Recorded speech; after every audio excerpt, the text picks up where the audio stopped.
jangan sesat, dengar sabdanya. Hai marilah segera. Sungguh nanti kita akan senang, bebas dosa, hati pun tentram, bersama Yesus dalam terang, di rumah yang kekal. Hai marilah kecil dan besar, biar hatimu girang benar. Pilihlah Yesus, jangan gentar. Hai mari datanglah.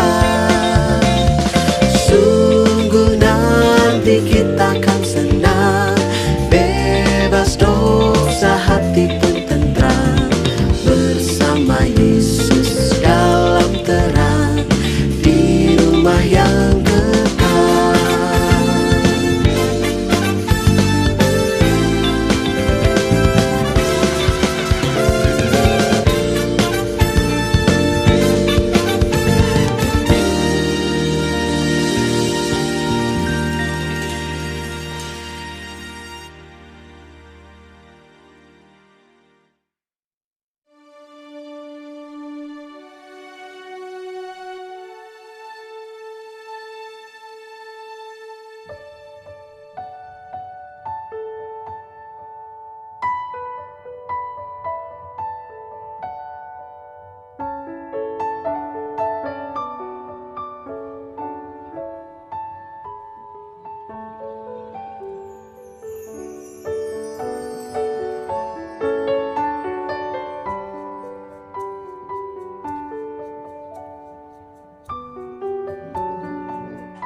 Shalom saudaraku, jumpa kembali dengan saya. Kita bersama-sama berjumpa dalam suasana yang berbeda. Saya membawa Bapak Ibu dan saudaraku sekalian di luar ruangan tetapi masih di gereja, yaitu bagian belakang daripada gereja, tingkat 2-nya, di mana kita boleh melihat view di sini, pemandangan yang luar biasa indah ciptaan Tuhan. Nah, mari Bapak Ibu, kita akan bersama-sama menggumuli firman Tuhan dari tempat ini. Mari.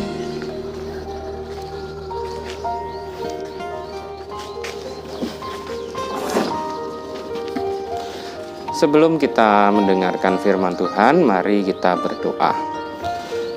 Tuhan, terima kasih hari ini kami boleh bersama-sama kembali berkumpul dalam persekutuan tengah minggu, mau belajar firman Tuhan, mau melaksanakan firman Tuhan, sertailah kami sekalian.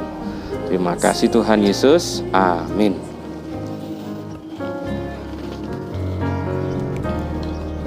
Hari ini saya mau mengajak Bapak Ibu dan saudaraku sekalian membuka bacaan firman Tuhan dari kitab Amsal, pasal yang pertama, ayat 1 sampai yang ke-7, bagian pengantar daripada Amsal, menjelaskan tentang tujuan Amsal ini dituliskan. Amsal 1 ayat 1 sampai 7.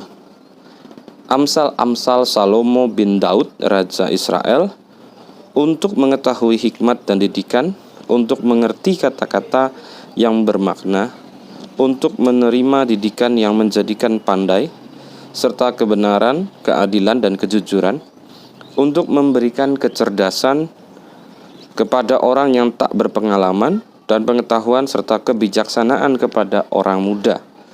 Baiklah orang bijak mendengar dan menambah ilmu, dan baiklah orang yang berpengertian memperoleh bahan pertimbangan.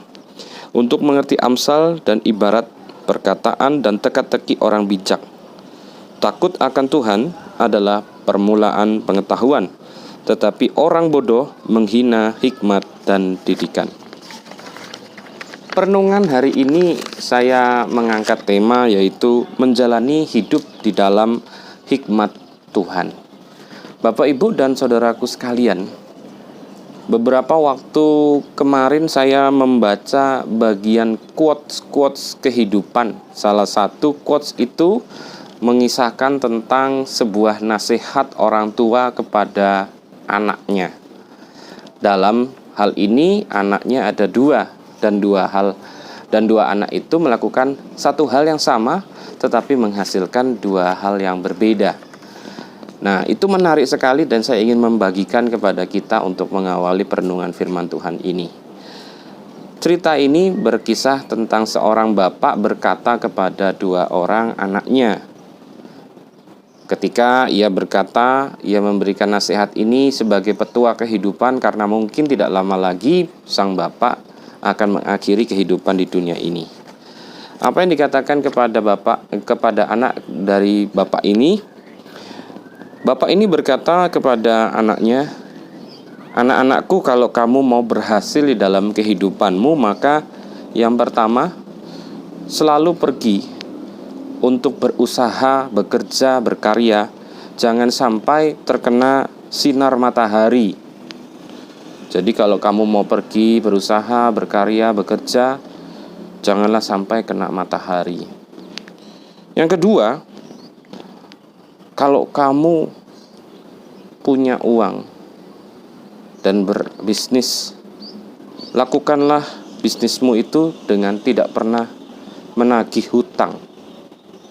Nah, dua hal itulah yang Bapak pesankan kepada kamu." Tidak lama kemudian sang bapak meninggal dan dua anak ini segera mendapatkan warisan yang cukup untuk menjalankan bisnis usahanya. Dan dengan bekal warisan dan nasihat orang tuanya itu, dua anak ini melakukan semua kehidupan.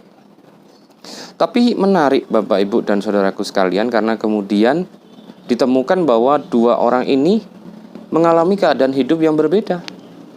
Yang satu mengalami kebangkrutan, yang satu, usahanya luar biasa, hidupnya banyak mendatangkan berkat buat kehidupan orang lain juga.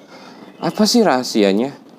Kemudian ada orang yang kemudian bertanya kepada kedua anak ini. Anak yang pertama mengalami kebangkrutan usaha. Hidupnya penuh dengan segala ketakutan, kekhawatiran, dan mendatangkan caci maki orang-orang di sekitarnya. Dan ketika dia ditanyakan, "Kenapa kamu kok bisa sampai bangkrut? Kamu mendatangkan kemalangan, penderitaan bagi hidupmu dan bagi banyak orang lain juga. Hidupmu menyusahkan orang lain. Kenapa kok bisa begitu?" Kata si anak, "Ini semua gara-gara nasihat daripada orang tua saya. Waktu bapak saya mau meninggal, dia memberikan dua nasihat kepada saya. Yang pertama, pergilah berusaha, berkarya, jangan sampai kena matahari. Nah, karena saya tidak mau kena matahari seperti juga kata bapak saya, maka apa yang saya lakukan? Saya beli mobil, segera saya membeli mobil, dan saya membeli mobil ganti-ganti mobilnya. Ya, supaya suasana hati juga berbeda-beda kan dalam usaha, dan saya terus berteduh di dalam mobil saya itu. Kalaupun saya harus berkarya di luar daripada kendaraan ataupun rumah saya selalu memanggil orang-orang yang menjadi pembawa payung buat saya. Ternyata bayarin orang untuk bawa payung aja mahal ternyata ya. Beli mobil, bawa orang yang memberikan jasa untuk memayungi saya, wah itu bayarannya besar. Jadi di situ saja pengeluaran besar. Belum lagi nasihat kedua orang tua saya. Nasihat keduanya adalah ia mengatakan bahwa kalau kita berbisnis, berusaha, bekerja, jangan pernah sampai menagih hutang kepada orang lain. Nah, banyak orang yang datang berhutang kepada saya karena saya punya. Ya saya kasih saja. Dan saya tidak pernah tagih hutangnya. Apa yang terjadi? Ya uangnya tidak pernah kembali. Padahal saya harus meneruskan segala usaha saya. Dan akhirnya saya pailit.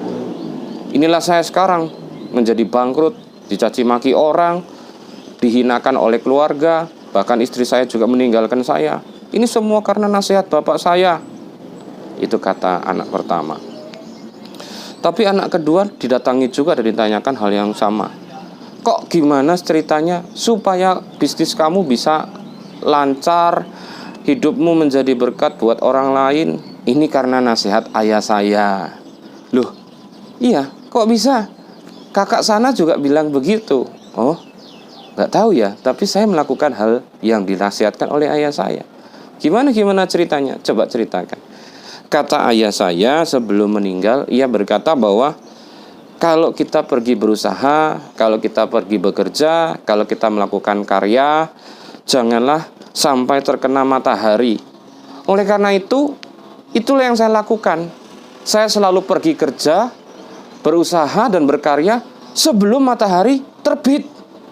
Jadi masih pagi-pagi, belum matahari muncul, saya sudah pergi bekerja, berusaha, berkarya. Dan kemudian nanti saya pulang juga setelah matahari terbenam. Nah, jadi saya kan nggak kena matahari. Nah, orang kemudian melihat saya, wah luar biasa ya, orang ini rajin banget. Pagi sebelum matahari terbit sudah keluar kerja, sudah berusaha berkarya.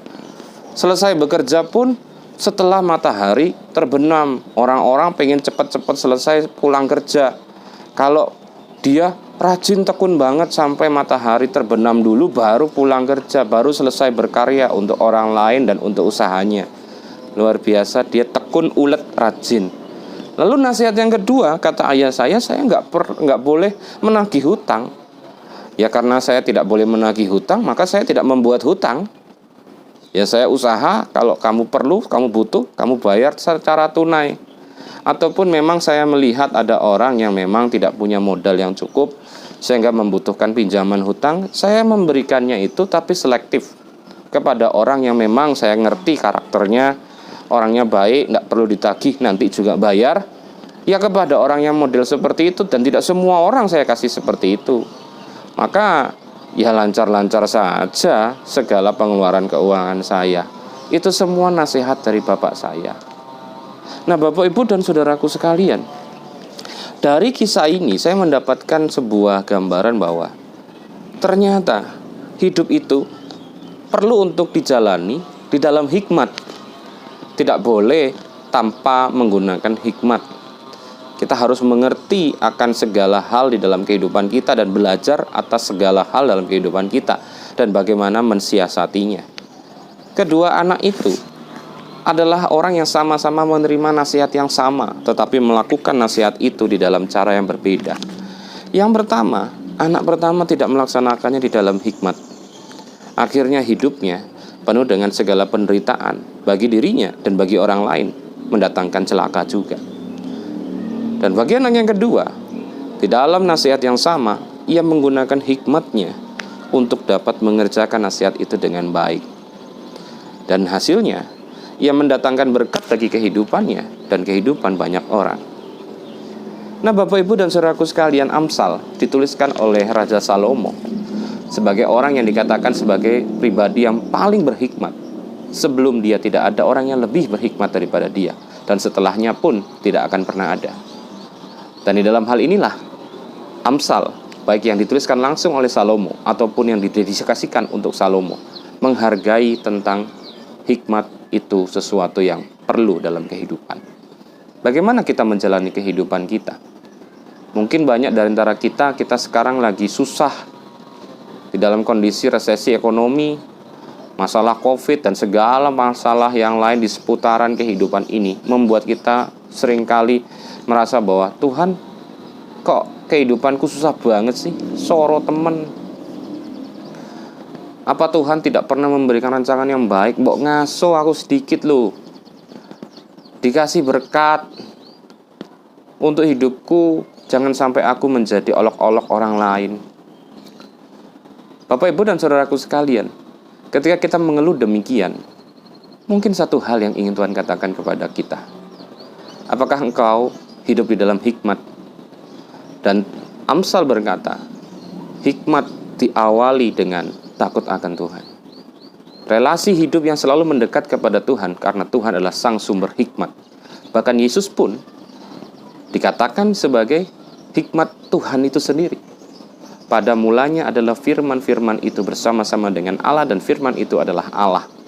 Firman dalam bahasa lain adalah hikmat, akal, kalamnya Tuhan, kalimat Tuhan, di mana ide-ide dan semua karya-karya Tuhan berpusat. Nah, jadi Bapak Ibu dan Saudaraku sekalian, di sini kita memahami bahwa hikmat itu sangat penting untuk menjalani kehidupan. Hidup itu bukan hanya cuma dijalanin hari-hari, lalu dikeluh-keluh kesahkan, lalu kemudian kita mulai mengumpat dan menyalahkan orang lain di sekitar kita. Dan kemudian kita bertanya, apakah rancangan Tuhan indah? Katanya rancanganku adalah rancangan damai sejahtera. Tetapi mana rancangan Tuhan itu yang katanya damai sejahtera? Mungkin kita tidak menjalani rancangan Tuhan dalam hikmatnya. Mungkin kita tidak membangun relasi dengan Tuhan. Saya mengajak kepada Bapak, Ibu, dan Saudaraku sekalian ketika kita membaca bagian firman ini, supaya kita mengerti untuk menjalani kehidupan. Menjalani kehidupan adalah menjalani dengan hikmat, menjalani dengan Tuhan, menjadi akrab dengan Tuhan, dan terus belajar banyak hal dalam kehidupan ini, di dalam takut akan Tuhan. Maka kita dapat melihat cakrawala ini dengan lebih luas lagi. Itulah kenapa saya ajak Bapak, Ibu, dan Saudaraku sekalian naik ke atas ini. Kalau kita ngelihat dari bawah, kita cuma melihat gedung mati, sebuah bangunan beton.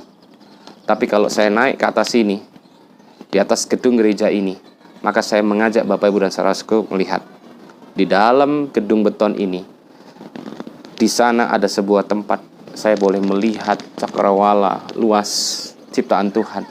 Ciptaan Tuhan yang luar biasa di kanan kiri belakang saya. Gambaran keindahan karya Tuhan. Dan itulah rancangan Tuhan, rancangan yang penuh dengan damai sejahtera. Hanya masalahnya adalah, mampu gak kita melihat semua ini? Kalau kita menggunakan kacamata kita dan hikmat kita sendiri, kita seperti anak pertama. Kemudian menyalah-nyalahkan orang lain, menyalah-nyalahkan Tuhan, dan akhirnya hidup hanya menjadi malapetaka buat dirinya dan juga orang lain.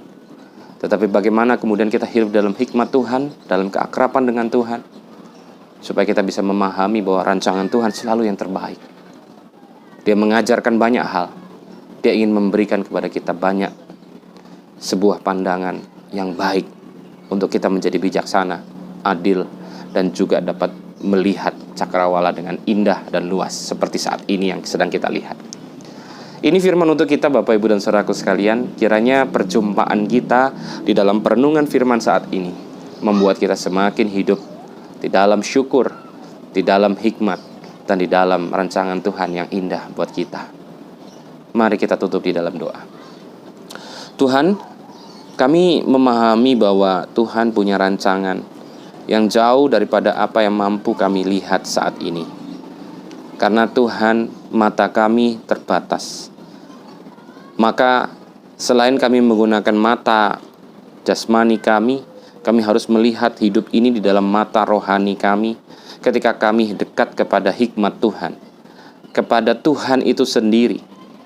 Hidup membangun relasi yang benar dengan Tuhan, sehingga kami dimampukan mengerti dan belajar banyak hal di dalam hidup ini, mengelola kehidupan ini dengan baik dan benar, tertib di dalam asuhan Tuhan.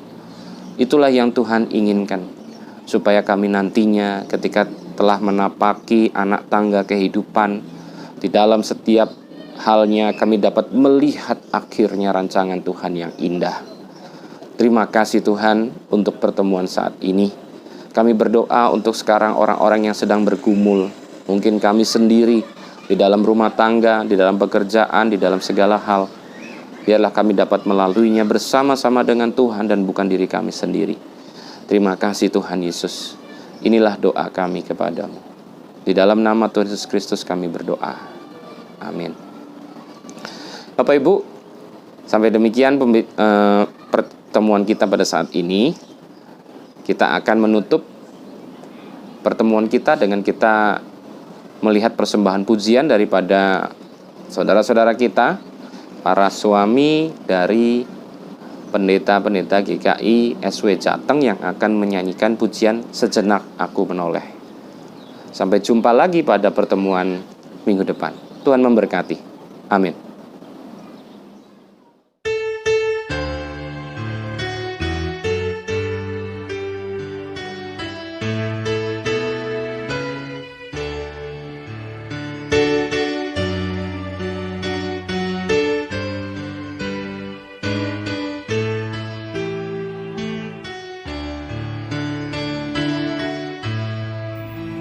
Sejenak aku menoleh pada jalan yang telah ku tempuh. Kasih Tuhanku peroleh membuatku terteguh.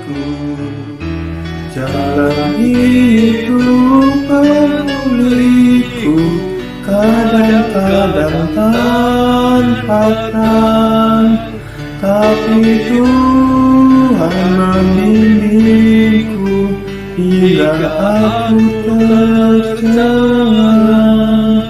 Kasih Tuhan membimbingku dan hatiku pun tenang. Saudara, seberapa besar kita yakin dan percaya bahwa Tuhan sedang mempersiapkan hidup kita untuk karyanya. Sementara kita mengalami di dalam kehidupan ini persoalan dan pergumulan senantiasa silih berganti. Bahkan kita kehilangan orang yang paling kita kasihi. Namun saudara, sadar dan yakinlah bahwa kasih dan tangan Tuhan senantiasa membimbing kita. Kasih dan pemeliharaannya senantiasa menyertai kita. Karena itu, biarlah kita senantiasa menyerahkan sepenuhnya ke dalam pemeliharaan Tuhan.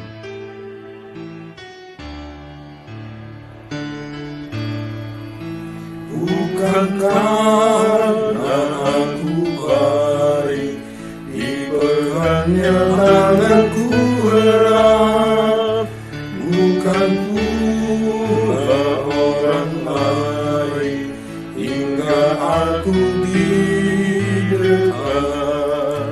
Oh, betapa aku heran dilimpahkan yang terbaik.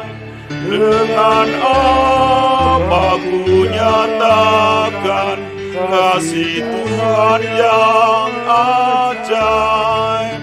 Ku lakukan, ku sebarkan kasih Tuhan yang ajaib. Oh, betapa aku heran dilimpahkan yang terbaik. Dengan apa ku nyatakan kasih Tuhan yang ajaib. Ku lakukan, ku sebarkan kasih Tuhan yang